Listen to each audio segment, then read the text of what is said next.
Hello everyone and welcome to Baltimore Washington International Airport. After arriving a few minutes ago from Albany, I'm now connecting onto my last flight of this incredible summer, Southwest Airlines Flight 35 to Chicago O'Hare.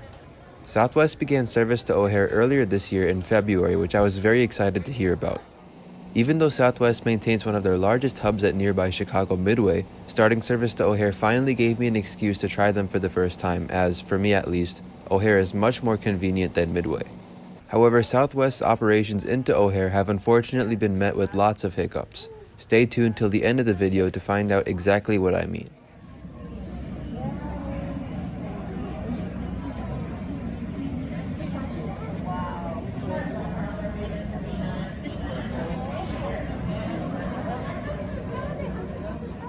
A few days earlier, I had purchased early bird check-in for $25 extra in hopes of getting an earlier boarding position. On this flight, I'm boarding in Group A, the first boarding group with position A39. Southwest has quite a unique boarding process. If you want to learn more about it, be sure to check out my previous trip report from Albany to Baltimore, where I cover it in full detail. How you doing? Good. How you doing? Good, very good.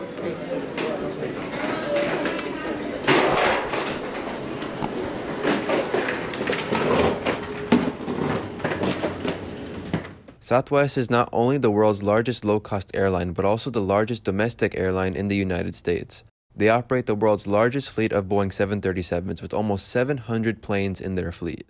A whopping 423 of those planes are Boeing 737-700s, which is the aircraft type we're flying today.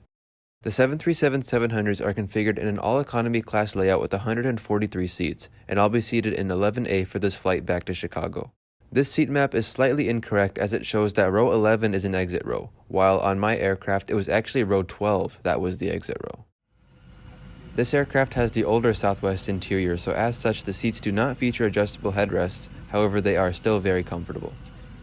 The seat back is fairly standard with a full-size adjustable tray table. It was spotlessly clean, which was great to see. Just below that is the seat pocket in which I could only find the safety card, and some of the best legroom I've ever had in economy class. Above your seat you will find the overhead panel complete with individual air nozzles, reading lights, and call buttons. Aircraft, including the laboratories, federal law prohibits tampering with, disabling, destroying any aircraft laboratory smoke detectors. As aviation regulations, the ground passengers comply with lighted passenger facing signs, closed blockers, and any and all crew member instructions, including instructions on seatbelts, smoking, and masks. Also, a friendly reminder for our friends at the FAA, it is very, very illegal to consume any alcohol that you may or may not have brought on board with you today. So please keep it away. Any alcohol that's taken out will be automatically donated to the Floor Flight Attendant Drinking Fund because the bar is closed.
Southwest is one of the only low-cost carriers that I know of who offer free messaging and free in-flight entertainment through your mobile device. Internet access costs $8, which I didn't feel like was worth it for this short 90-minute flight. Southwest's in-flight entertainment webpage allows you to check the weather at your destination and track your flight through the detailed interactive flight tracker. You can also browse the rather extensive drink menu, which consists of 5 different beverages, and watch a good amount of shows for free.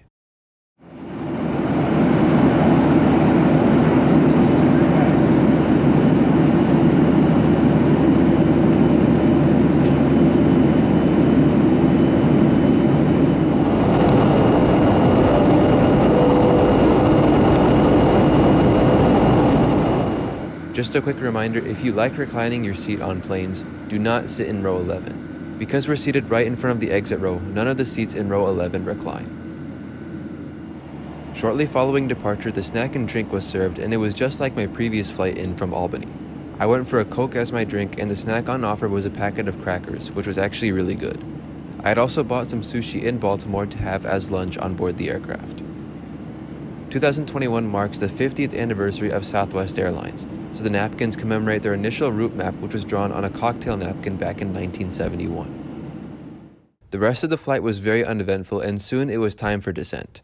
We would begin our descent over Northwest Indiana and Lake Michigan before later passing by downtown Chicago and landing on runway 27 Center, the newest runway at O'Hare. Everyone on board thought this would just be another routine arrival in Chicago, but it was only after we landed that the real fun was about to begin.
Ladies and gentlemen, boys and girls, on behalf of all Southwest Airlines, particularly this Baltimore-based crew, welcome to Orchard Field, in other words, known as Chicago O'Hare. Please, something like that, please do not get up. The flight deck cannot move the plane if someone is up. Chicago has a reputation for wanting to keep things moving as fast as possible, and if ATC gives the pilots instructions, then they can't make those connections. Please be aware that all 4 aircraft doors could potentially be open for ground servicing, so if you're watching over any small children or any large husbands, please hold their hands, supervise them off the aircraft.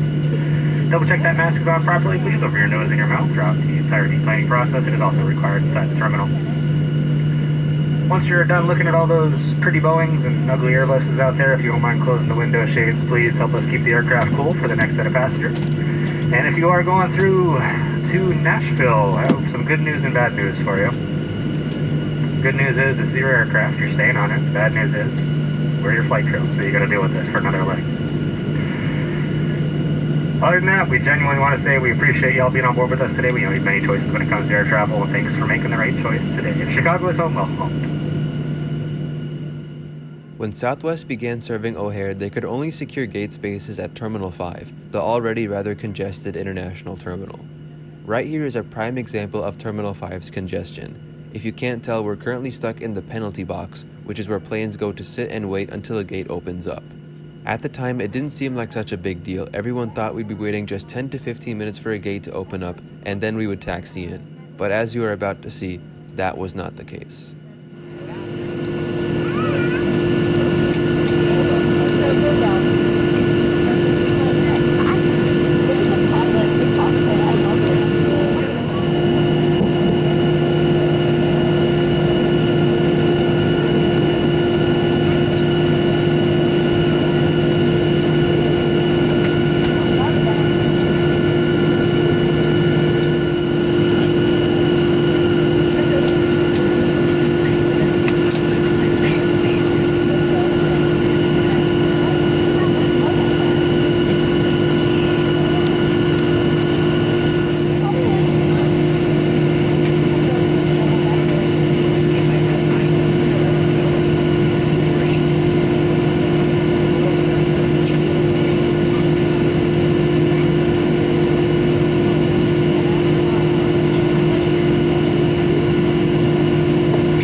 Soon after, another Southwest aircraft joined us here in the penalty box, and now you can really start to see the problem with Southwest Airlines' operations at O'Hare.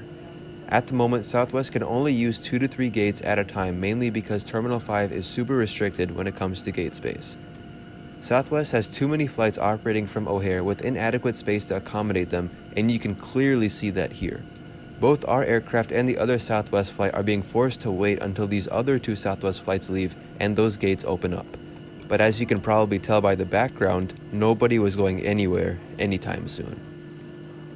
Lightning within the vicinity of the airport. The ramp is closed. Everyone's back inside, so it's going to be a little while until the end of the storm goes through. And the lightning, they got sensors, and once the lightning's far enough away, they can go back out and finish loading the bags.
Today was my first time ever flying with Southwest, and after taking 2 flights with them, what do I think of the airline? Well, to put it simply, I am very impressed with Southwest, from their amazing flight attendants to the amenities they provide on board. Southwest is truly one of the world's best low-cost airlines, and I can't wait to fly them again. Now, as for their operations here at O'Hare Airport, Southwest ground experience isn't too great, again because Terminal 5 is too congested, which ends up causing all of these hiccups.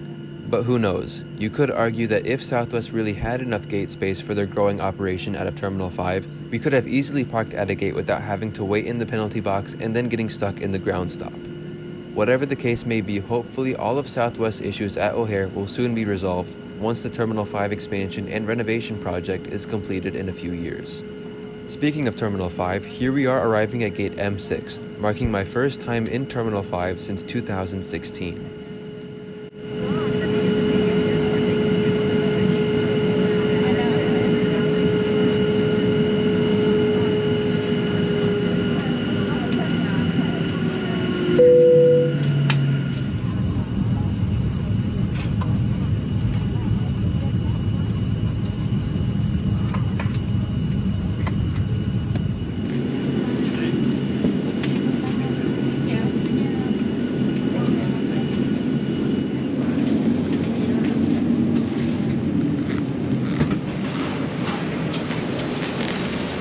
Excuse me. Have a good day. Thank you, sir. Appreciate it.